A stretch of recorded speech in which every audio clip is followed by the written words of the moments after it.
Bonjour à tous, j'espère que vous allez tous très bien. Aujourd'hui on se retrouve pour la vidéo d'analyse hebdo sur le Bitcoin. Donc comme chaque semaine on va analyser le chart du Bitcoin. Avant de démarrer la vidéo, comme d'habitude, je vous rappelle que l'analyse est effectuée sur la plateforme PrimeXBT. Donc PrimeXBT est une plateforme de trading de crypto-monnaies. Vous pouvez trader les crypto-monnaies avec des effets de levier. Vous avez également un système de copy trading via le covesting. Et bientôt, on pourra également faire du staking via le Covesting Guild. Donc pour plus d'informations, vous avez tous les liens dans la description sous la vidéo.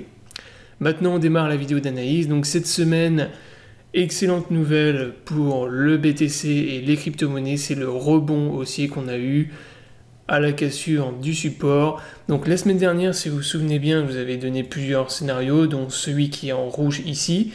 Je vous avais dit que si on venait casser le support des 31 000 $, 30 000 $ en bleu, on avait de fortes probabilités d'avoir un rebond, de descendre en fait vers les 28 000 $ ou même de faire une fausse cassure du support et ensuite de repartir dans une tendance haussière, puisque là en fait on était dans un pattern de consolidation de type falling wedge, donc consolidation boule de retournement de tendance.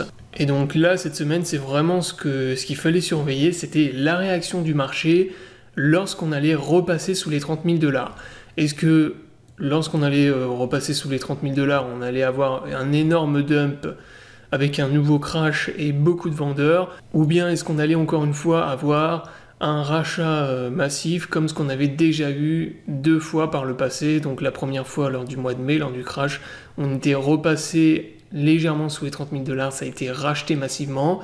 Et la seconde fois, c'était ici, lors du mois de juin, où même chose, ça a été racheté extrêmement vite. Donc là, encore une fois, on est repassé sous les 30 000 $, et à nouveau, il y a eu un rachat de malades. Voilà, les whales ont vraiment racheté tout ce qu'ils pouvaient, donc ça nous donne plusieurs choses. Donc dans un premier temps, ça nous montre que le support des 30 000 $, pour l'instant, il est toujours très très bien défendu par les boules. Tout ce qui repasse sous les 30 000 $, c'est des énormes opportunités d'achat, et vous avez beaucoup de gens sur le marché qui se positionnent.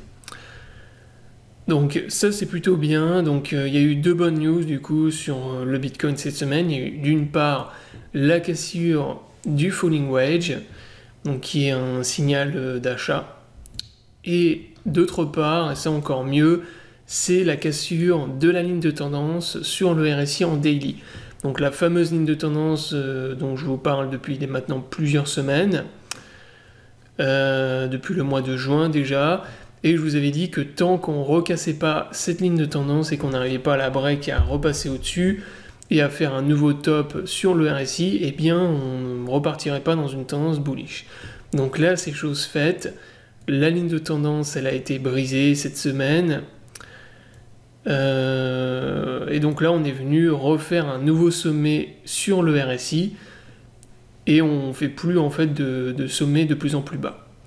Donc là, c'est venu effacer les sommets de plus en plus bas et casser la ligne de tendance. Donc ça, c'est un excellent signal sur le Bitcoin à court terme et même à moyen terme. Donc moi je me suis repositionné à l'achat sur le Bitcoin lorsqu'on est venu casser le pattern hier soir. Donc j'ai racheté puisque en fait on est venu briser le pattern, voilà, un pattern de retournement de tendance, et en même temps on est venu briser la ligne de tendance sur le RSI. Donc là pour moi maintenant on va se stabiliser. Donc sur le BTC, je m'attends à un retournement de la tendance, au moins à court terme sur Bitcoin, avec voilà, le Bitcoin qui reviendrait tester le haut du range vers les 40 000 $. Donc pour l'instant, le range, il est toujours d'actualité.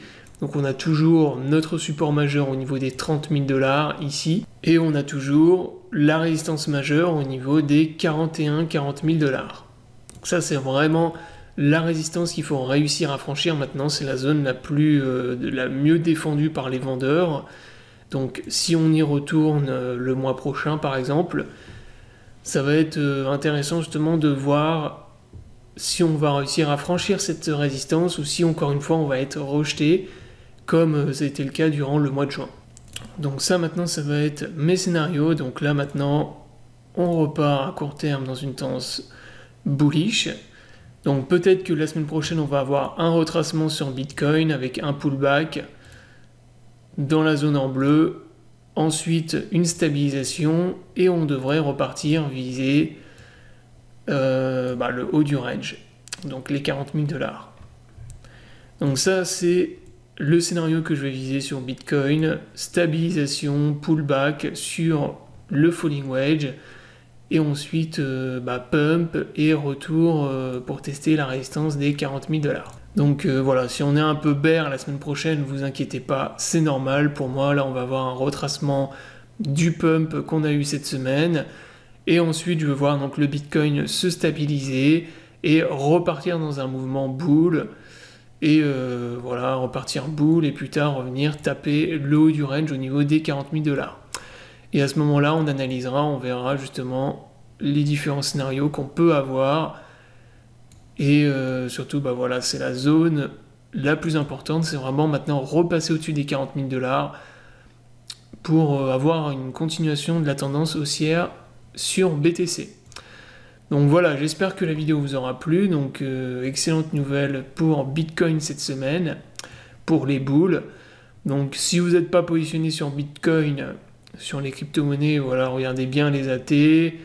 On était survendu sur Bitcoin, de toute façon, on avait des divergences bulles sur le daily.